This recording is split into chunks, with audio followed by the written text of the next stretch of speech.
ಮಹಿಳಾ ಹೈನುಗಾರರಿಗೆ 7 ಲಕ್ಷದ ಚೆಕ್ ವಿತರಣೆ.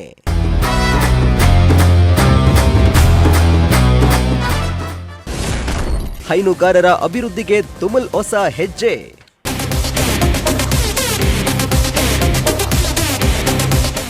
ಮಧುಗಿರಿಯ ತುಮುಲ್ ಉಪಕೇಂದ್ರದಲ್ಲಿ ಕ್ಷೀರ ಸಂಜೀವಿನಿ ಯೋಜನೆಯಡಿ ಹುಣಸವಾಡಿ ಹಾಗೂ ಕೆಂಪಾಪುರ ಮಹಿಳಾ ಹಾಲು ಉತ್ಪಾದಕರ ಸಹಕಾರ ಸಂಘಗಳಿಗೆ ಒಟ್ಟು 7 ಲಕ್ಷ ರೂಪಾಯಿ ಮೊತ್ತದ ಚೆಕ್ ವಿತರಿಸಲಾಯಿತು.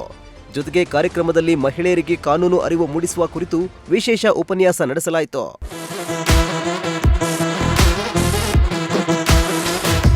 ಇನ್ನು ಕಾರ್ಯಕ್ರಮದಲ್ಲಿ ತುಮಲು ನಿರ್ದೇಶಕ ಕೊಂಡವಾಡಿ ಚಂದ್ರಶೇಖರ್ ಮಾತನಾಡಿ, ಹೈನುಗಾರಿಕೆಯಲ್ಲಿ ತೊಡಗಿರುವ ಮಹಿಳೆಯರ ಆರೋಗ್ಯ ಕಾಪಾಡುವುದು ಅತ್ಯಗತ್ಯವಾಗಿದ್ದು, ಮುಂದಿನ ದಿನಗಳಲ್ಲಿ ವಿಶೇಷ ಆರೋಗ್ಯ ತಪಾಸಣಾ ಶಿಬಿರ ಆಯೋಜಿಸಲಾಗುವುದು ಎಂದರು. ಅಲ್ಲದೆ ಮಹಿಳೆಯರನ್ನ ಆರ್ಥಿಕವಾಗಿ ಉತ್ತೇಜಿಸಲು ಪ್ರತಿ ತಾಲೂಕಿನಿಂದ ವರ್ಷಕ್ಕೆ 2 ಮಹಿಳಾ ಸಂಘಗಳನ್ನು ಆಯ್ಕೆ ಮಾಡಿ ಸಾಲ ಸೌಲಭ್ಯ ನೀಡಿ ತಲಾ 50,000 ರೂಪಾಯಿಗಳಂತೆ ಸಾಲ ಒದಗಿಸಿ ಹೈನುಗಾರಿಕೆಗೆ ಉತ್ತೇಜನ ನೀಡಲಾಗುವುದು ಎಂದು ತಿಳಿಸಿದ್ರು. ಸಾಕಾಣಿಕೆ ಮಾಡಬೇಕು, ತಮ್ಮ ಸಂಸಾರವನ್ನು ನಡೆಸಬೇಕು, ತಮ್ಮ ಮಕ್ಕಳನ್ನ ವಿದ್ಯಾವಂತರನ್ನಾಗಿ ಮಾಡಬೇಕು ಅನ್ನೋದಾದಾಗ ಫಸ್ಟ್ ನಿಮ್ಗೆ ಆರೋಗ್ಯ ಚೆನ್ನಾಗಿರ್ಬೇಕು. ನೀವು ಆರೋಗ್ಯ ಚೆನ್ನಾಗಿದ್ದಾಗ ಮಾತ್ರ ನಿಮ್ಮ ಹಸುಗಳನ್ನ ಸಾಕಕ್ಕಾಗುತ್ತೆ. ಅವಾಗ ನಿಮ್ಗೆ ಹಣ ಬರುತ್ತೆ. ಬಿಟ್ರೆ ನಿಮ್ಗೆ ಆರೋಗ್ಯನೇ ಇಲ್ಲ ಅಂತಂದಾಗ ನೀವೇನ್ ಕೆಲಸನೇ ಮಾಡೋದಕ್ಕಾಗೋದಿಲ್ಲ. ಹಸು ಸಾಕೋದು ಆಗಲ್ಲ, ಮನೆ ಕೆಲಸನೂ ಮಾಡೋಕ್ಕಾಗಲ್ಲ. ಅದಕ್ಕೆ ಮೊದಲನೇದಾಗಿ ತಾವೂ ಸಹ ಮನೆಯಲ್ಲಿರೋಂಥ ತಾಯಿಯಂದ್ರ ಹೆಣ್ಮಕ್ಳು ಮೊದಲನೇದಾಗಿ ಆರೋಗ್ಯವಂತರಾಗಿರ್ಬೇಕು. ಆಗಿದ್ದಾಗ ಮಾತ್ರ ಆ ಸಂಸಾರ ಮನೆ ಚೆನ್ನಾಗಿ ನಡ್ಕೊಂಡು ಹೋಗುತ್ತೆ ಅನ್ನೋದ್ರ ಬಗ್ಗೆ ಸಹ ನಮ್ಮ ಮುಂದಿನ ದಿನಗಳಲ್ಲಿ ಯಾರನ್ನ ಒಬ್ಬ ಒಳ್ಳೆ ಡಾಕ್ಟರ್ನ ಕರೆಸಿ ಯಾವ್ಯಾವ ರೀತಿ ನೀವು ಆಹಾರಗಳನ್ನ ಸೇವನೆ ಮಾಡಬೇಕು, ಏನೋ ದಿನನಿತ್ಯ ಕೆಲಸ ಕಾರ್ಯಗಳನ್ನ ಮಾಡಬೇಕು, ಇದನ್ನೆಲ್ಲದನ್ನು ಸಹ ಅದರ ಬಗ್ಗೆ ಮುಂದಿನ ದಿನಗಳಲ್ಲಿ ಅದರ ಆರೋಗ್ಯದ ಬಗ್ಗೆನೂ ಸಹ ಕಾನೂನು ಅರಿವನ್ನ ಮೂಡಿಸೋ ಅಂತ ಕೆಲಸವನ್ನು ಸಹ ಮಾಡೋಣ. ಇವತ್ತು ದೇಶದಲ್ಲಿ ಇನ್ನೇನು ಕೆಲವೇ ತಿಂಗಳುಗಳಲ್ಲಿ 33% ಬಂದ್ಬಿಡುತ್ತೆ. ಏನಪ್ಪ ಸಿರಾಜು, ಬರುತ್ತೆ ತಾನೆ? ಇದೇನು ಈ ಚಳಿಗಾಲದ ಅಧಿವೇಶನದಲ್ಲಿ ನಿಮ್ಗೂ ಹೆಣ್ಮಕ್ಳಿಗೆ 33% ಅಂದ್ರೆ ನಮ್ಮ ವಿಧಾನಸಭೆಯಲ್ಲಿ, ಕರ್ನಾಟಕ ವಿಧಾನಸಭೆಯಲ್ಲಿ 75-80 ಇರ್ತಾನೆ.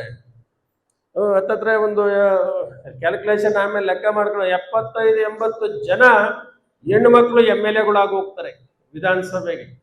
ಇವತ್ತು ಅದನ್ನ ಆ ಕಾನೂನನ್ನ ಕೇಂದ್ರ ಸರ್ಕಾರ ಈಗಾಗಲೇ ಮೊನ್ನೆ ತರಬೇಕಾಗಿತ್ತು. ಅದು ಕಾರಣಾಂತರದಿಂದ ಮುಂದಕ್ಕೆ ಹೋಯ್ತು. ಈ ಮುಂದಿನ ಚಳಿಗಾಲದ ಅಧಿವೇಶನದಲ್ಲಿ ತಂದಂತ ಸಂದರ್ಭದಲ್ಲಿ ಹೆಣ್ಮಕ್ಳು ನೀವು 70-80 ಜನ ಹೆಣ್ಮಕ್ಳು ವಿಧಾನಸೌಧದಲ್ಲಿ ಇರ್ತೀರ. ನಾವು ಯಾರಿಗೇನು ಕಮ್ಮಿ ಇಲ್ಲ ಅಂತ. ಇನ್ನು ಕಾರ್ಯಕ್ರಮದಲ್ಲಿ ಹಲವರು ಹಾಲು ಉತ್ಪಾದಕರ ಕಲ್ಯಾಣಕ್ಕಾಗಿ ತುಮುಲ್ ಕೈಗೊಂಡಿರುವ ಯೋಜನೆಗಳನ್ನು ಶ್ಲಾಘಿಸಿದ್ದು, ಹೈನುಗಾರಿಕೆ ನಂಬಿ ಬದುಕುತ್ತಿರುವ ಲಕ್ಷಾಂತರ ಕುಟುಂಬಗಳು ಮತ್ತು ಮಕ್ಕಳ ವಿದ್ಯಾಭ್ಯಾಸಕ್ಕೆ ಹಾಲು ಒಕ್ಕೂಟ ಆಸರಿಯಾಗಿದೆ ಎಂದರು. ತರಬೇತುದಾರ ರಾಜ್ಕುಮಾರ್ ಮಹಿಳಾ ಹಾಲು ಉತ್ಪಾದಕರಿಗೆ ಕಾನೂನು ಅರಿವು ಕುರಿತು ಮಾಹಿತಿ ನೀಡಿದ್ರು. ನಮ್ಮ ಮಧುಗಿರಿ ತಾಲೂಕಿಗೆ ಚಂದ್ರಶೇಖರ್ ಕುರಿಯನ್ ಅಂತ ಹೇಳ್ಬೋದು. ಯಾಕೆಂದ್ರೆ ಬೇರೆಯವರು ಎಷ್ಟೋ ಜನ ಡೈರೆಕ್ಟ್ಗಳು ಬಂದಿದ್ದಾರೆ, ಹೋಗಿದ್ದಾರೆ, ಸುಮ್ಮನೆ ಹಾಲು ಹಾಕಿದ್ರು ತಗೊಂಡ್ರು ಬಂದ್ರು ಎಲ್ಲ ಮೀಟಿಂಗ್ ಮಾಡ್ಕೊಂಡು ಊಟ ಮಾಡಬೇಕು, ಇಷ್ಟು ಕೆಲಸ ಮಾಡ್ಕೊಂಡು ಕೂತಿರ್ತಿದ್ರು. ಇವತ್ತು ಇಲ್ಲ, ನಮ್ಮ ರೈತರಿಗೆ ಅನುಕೂಲ ಆಗಿ ಯಾವ್ಯಾವ ಸವಲತ್ತುಗಳು ನಮ್ಮ ಹೆಣ್ಮಕ್ಳಿಗಾಗ್ಬೋದು, ಪುರುಷ ಸಂಘಕ್ಕಾಗ್ಬೋದು, ಮಹಿಳಾ ಸಂಘಕ್ಕಾಗ್ಬೋದು, ಸವಲತ್ತುಗಳನ್ನ ತಲುಪಿಸೋದಕ್ಕೆ ಯಾವ್ಯಾವ ಮಾರ್ಗಗಳಿದ್ದಾವೆ ಅದನ್ನೆಲ್ಲ ಹುಡುಕಿ ತುಮಕೂರಲ್ಲಿ ಮಾತಾಡಿ, ಮೀಟಿಂಗ್ ಅಲ್ಲಿ ಮಾತಾಡಿ ಅವ್ರ ಸವಲತ್ತನ್ನ ಒದಗಿಸ್ಬೇಕು ಅಂತ ನಾವು ಹಗಲು ರಾತ್ರಿ ನಮ್ಮ ರೈತರ ಪರವಾಗಿ, ಅದು ಹಾಲು ಉತ್ಪಾದಕರ ಸಹಕಾರ ಸಂಘದ ಪರವಾಗಿ ಅವರು ಮುಂಚೂಣಿಯಲ್ಲಿ ನಿಂತು ಕೆಲಸ ಮಾಡುವಂತ ವ್ಯಕ್ತಿತ್ವ ನಮ್ಮ ತಾಲೂಕಿನಲ್ಲಿ ಚಂದ್ರಶೇಖರ್ ಗೌಡ ಯಾರಿಲ್ಲ. ಸಬಲೀಕರಣ ಅಂತ ಹೇಳಿದ್ರೆ ತಪ್ಪಾಗಲಾರ್ದು. ಯಾಕೆಂದ್ರೆ ಮಹಿಳೆಯರಿಗೋಸ್ಕರ ಮೀಸಲಾಗಿರ್ತದೆ ಕ್ಷೀರ ಯೋಜನೆಯೊಳಗೆ ತಲಾ 7 ಲಕ್ಷ ರೂಪಾಯಿ 2 ಡೈರಿಗಳಿಗೆ ಇವತ್ತು ಕೊಡ್ತಾ ಇದ್ದಾರೆ, 14 ಲಕ್ಷ ರೂಪಾಯಿ.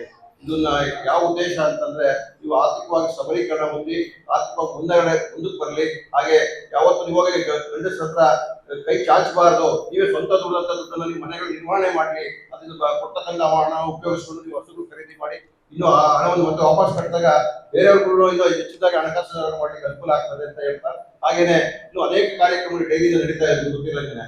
ಈಗ ಯಾರಾದ್ರೂ ಹಸು ಸತ್ತೋದ ಇನ್ಸೂರೆನ್ಸ್ ಕಾರ್ಯಕ್ರಮಗಳು, ಹಾಗೆ ಹಾಲು ಉತ್ಪಾದನೆ ರೈತ ಸಹಾಯ ಆಗ್ತಕ್ಕಂಥದ್ದು, ಒಣವೆ ಸುತ್ತರೆ 10,000 ದುಡ್ಡು ಕೊಡ್ತಿದ್ದು ಅನೇಕ ಕಾರ್ಯಕ್ರಮಗಳನ್ನ ನಮ್ಮ ಜಿಲ್ಲೆಯಲ್ಲಿ ನಡೀತಾ ಇದ್ದಾವೆ. ಹಾಗೆ ಮಹಿಳಾಗೋಸ್ಕರನೇ ಮಹಿಳಾ ಸಬಲೀಕರಣ ಅಂತ ಏನ್ ಹೇಳಿದ್ರೆ ಅದಕ್ಕೋಸ್ಕರ ಒಂದು ಮಹಿಳಾ ಹಾಸ್ಟೆಲ್ ನಿರ್ಮಾಣ ಮಾಡಿದ್ದಾರೆ. ಅದರಲ್ಲೂ ಅನೇಕ ನಿಮ್ಮ ಯಾರು ಡೈಲಿ ಹಾಲಾಗ್ತಕ್ಕಂಥ ಮಕ್ಕಳು ಹಾಸ್ಟೆಲ್ ಓದ್ಬೇಕು ಅಂತ ಅನ್ನಿಸ್ದಾಗ ಅವ್ರಿಗೆ ವ್ಯವಸ್ಥೆ ಇರೋದಿಲ್ಲ, ಅವ್ರಿಗೋಸ್ಕರ ಹಾಸ್ಟೆಲ್ ಮಾಡಿದ್ದಾರೆ. ಇಂಥ ಅನೇಕ ಕಾರ್ಯಕ್ರಮ ಮಾಡ್ಕೊಂಡು ಚಂದ್ರಶೇಖರ್ ಅವ್ರಿಗೆ ಇನ್ನೂ ಅನೇಕ ಕಾರ್ಯಕ್ರಮ ನಮ್ಮ ತಾಲೂಕಿಗೆ ತರಲಿ, ತಾಲೂಕಿನ ಉನ್ನತ ಮಟ್ಟಕ್ಕೆ ಹೋಗ್ಲಿ ಅಂತ ಹೇಳಿ ಅವರನ್ನು ಕೇಳ್ಕೊಳ್ತಾ ಈ ವೇಳೆ ಪುರಸಭಾ ಸದಸ್ಯರು, ತುಮಲ್ ಅಧಿಕಾರಿಗಳು, ಪಶುವೈದ್ಯಾಧಿಕಾರಿಗಳು ಹಾಗೂ ಮಹಿಳಾ ಹಾಲು ಉತ್ಪಾದಕರ ಸಂಘಗಳ ಸದಸ್ಯರು ಸೇರಿದಂತೆ ಹಲವರು ಹಾಜರಿದ್ದರು. ಸಿರಾಜ್ ಅಹಮದ್, ಪ್ರಜಾಶಕ್ತಿ ಟಿವಿ, ಮಧುಗಿರಿ.